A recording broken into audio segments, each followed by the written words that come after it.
It may not have been hugely noticeable, but Philip Hammond was making an effort to be more upbeat at this year's Tory conference.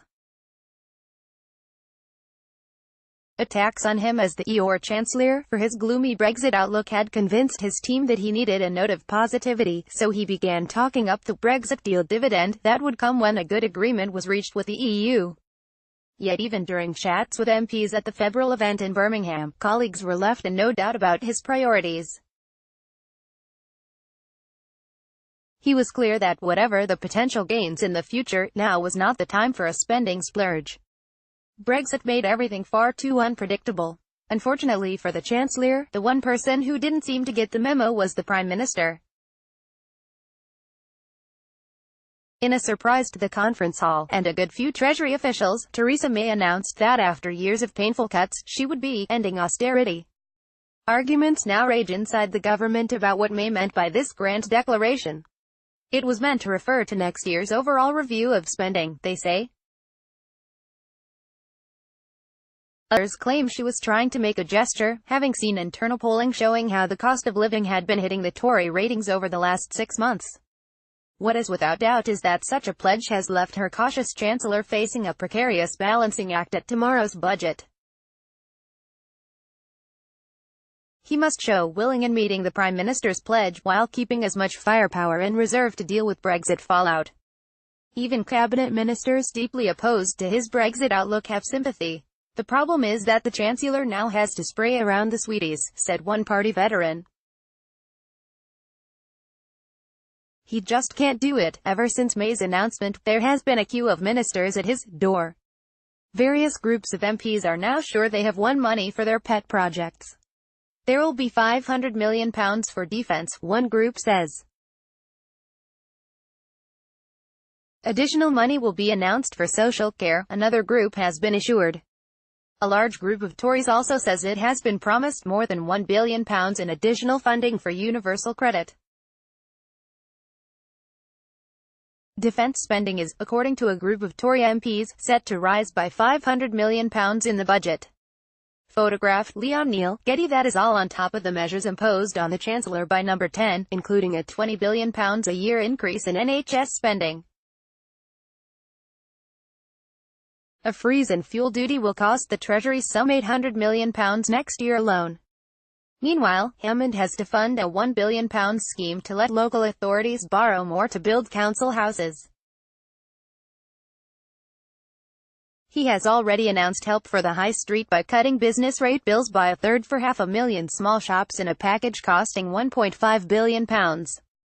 His budget will also contain a £30 billion road building program from 2020 to 2025. Last week Hammond received a major piece of good news. He is in line for a £13 billion annual windfall from a better-than-expected tax take. This should help long-term commitments on health and social care.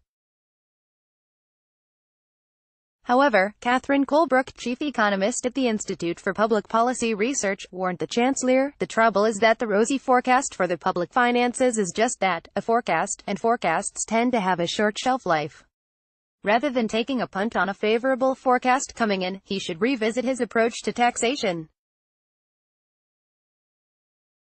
Inheritance tax should be scrapped, and replaced with a lifetime gift tax, such that a person can receive up to £125,000 of gifts over their lifetime tax-free, but pay tax on any additional gift income. Tory MPs angry at Hammond for pushing a soft Brexit have already indicated they would not accept raising personal taxes further, so relatively painless targets are being examined, but anything that can be put off until next year will be kicked down the road.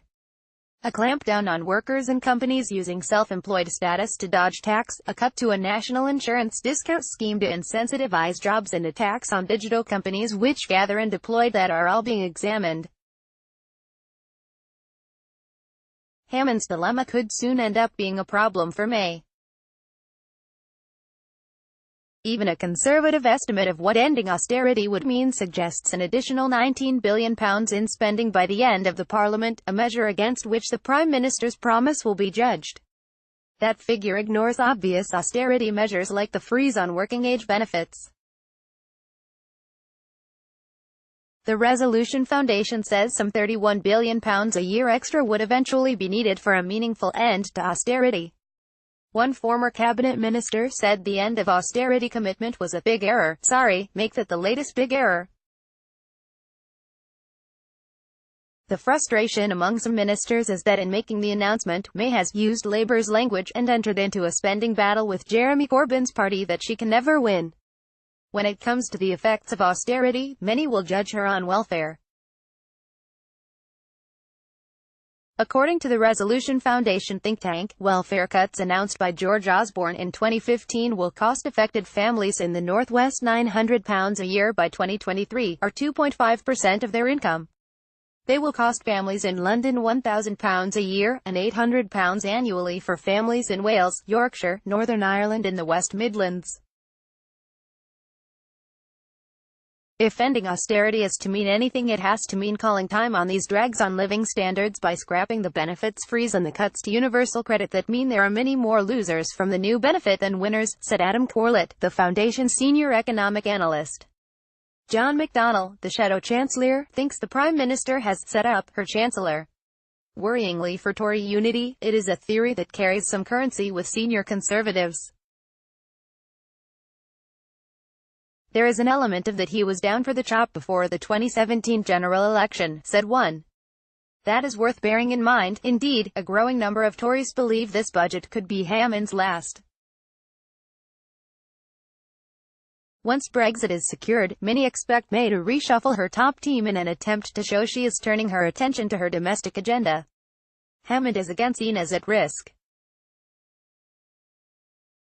Those who know Hammond best say that it is simply not in his character to go for broke when so much economic uncertainty lurks. The difference between a soft Brexit and no deal is worth around £15 billion over the next 5 years, according to the National Institute of Economic and Social Research. Whatever course Hammond charts tomorrow, the winds of Brexit could force a dramatic change of direction just a few months down the line.